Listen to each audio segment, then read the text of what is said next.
What is good, everybody? So, Saints defeat the Giants, right? Finally, a Saints win that we can actually, kind of feel good about, right? It was a dominating performance, really. Um, listen, the Giants aren't a good football team, but they are a team that's been playing with a little bit of juice lately. They won a few games in a row. All this talk about the DeVito and the forget about it. You could tell the Saints, we're getting pretty sick of hearing about that this week, especially on the defensive side of the ball. Look, really good win, right? It was a needed win as far as staying, atop of the division with the Buccaneers winning today. It was a good win, a needed win for the Saints. And and look, shaky start, right? First drive of the game, you stop them, but then you get a penalty for hitting the punter, and then they go down and score 3 points off of that. Then you get the ball and you go three and out, right? It was looking like another one of them Saints games that we've been seeing week in and week out. Another frustrating offensive performance, defense performance, what have you, undisciplined, but look, it wasn't that, right? They got that out of the way, got that out of their system. They turned it around and they performed really, really well. And I think it's safe to say that was the best team performance of the year. I know you had like the 34-0 win against the Patriots, but this one just felt better, right?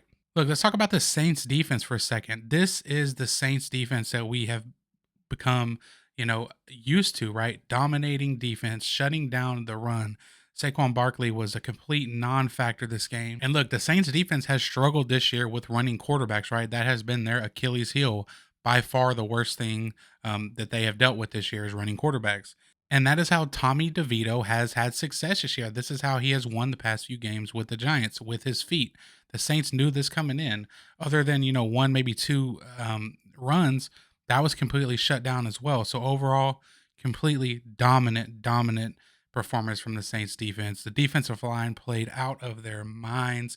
You can tell, I think they said that Dennis Allen, think I saw a report somewhere that Dennis Allen gave him a pep talk this week, that, they need to step up a little bit. And they did just that. Awesome performance from them. Shout out to my man Zach Bond. Finally, after all these years, getting to rush the passer, and it is paying off. He had multiple pressures today. Looked good last week, and then of course, a couple weeks ago, he beat Panay Sewell for a sack. So good to see him finally getting in on the action, rushing the passer, what he did best in college, and also Brian Brissy, who got him a sack today. Just an overall really good performance from the defensive line and the defense in general. And I also got to mention the secondary, right? Secondary played really, really well. Isaac Yiadom, man, I mean, what a pickup he has been. He has played lights out when his number has been called. Obviously, he doesn't see the field when Marshawn Lattimore is healthy, but he has played awesome this year. Alontae Taylor had a really big game.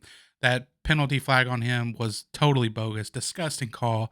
That was as clean of a hit as you're going to find in the NFL. That was textbook tackling. Should not have been a flag whatsoever. Yeah, awesome performance from the defense. Now let's talk about the offense, right? Look, I am a known Derek Carr, I don't want to say hater, but I'm honest, right? He has not played well this year.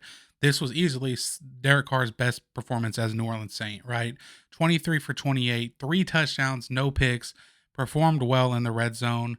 It looked good today. Spread the ball around, I think, to 10 different players for the first time in 2021, as far as the Saints offense goes. Look, really good performance from him. Not much to say, right? He was stepping up in the pocket, standing in the pocket, delivering some throws, taking some hits.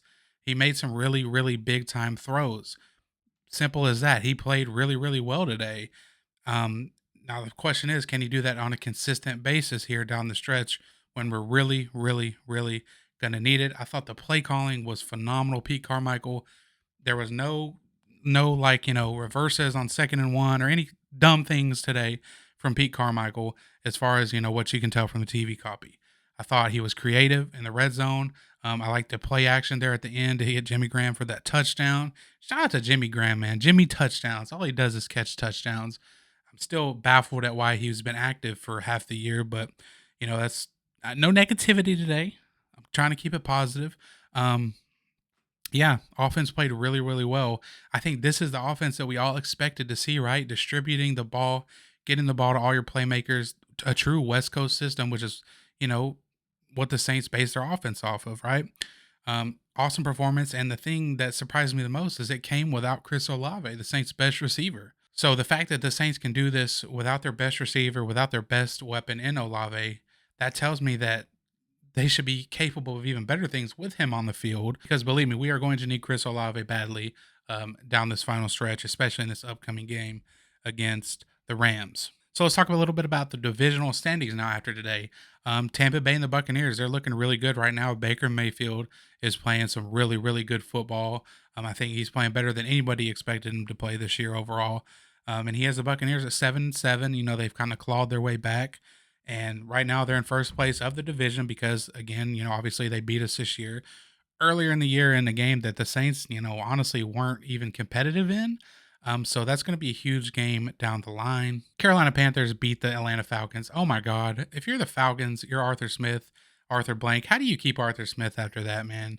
That Carolina Panthers team was one of the worst teams I have ever seen play, period, last week. I mean, I don't know. I haven't watched the game today from the Falcons, but I don't know how you lose to a team like that. That is inexcusable, but it's hilarious, right? Anytime the Falcons lose, especially to a team that bad, um, with a lot on the line, I mean, come on, how can you not laugh at that, right?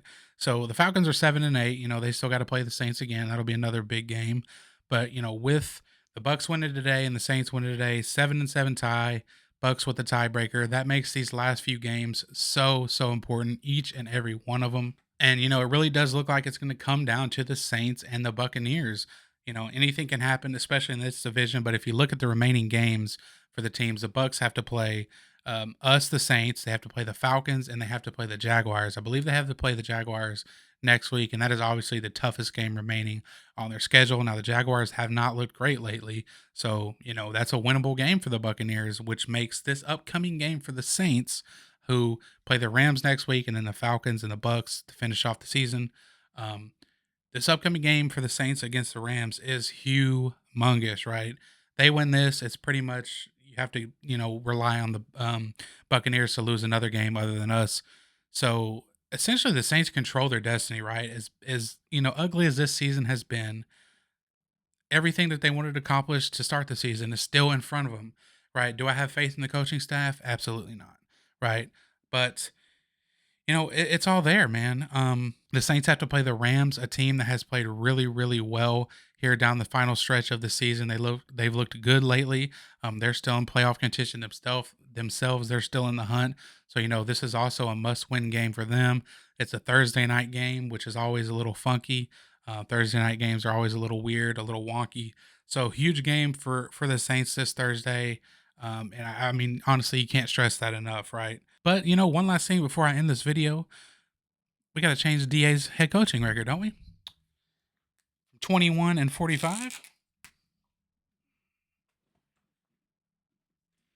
to 22-45. Look at the big man go, 2 wins in a row. And you know what? I was enjoying this win, and you know, I got online and I seen Dennis Allen's post game press conference, and you know, he just always has to say something or do something that just makes you like Dennis Allen post game, and I quote, "I don't know if I'm going to get any questions about the quarterback this week, but I thought the quarterback played well. Just want to get that on record."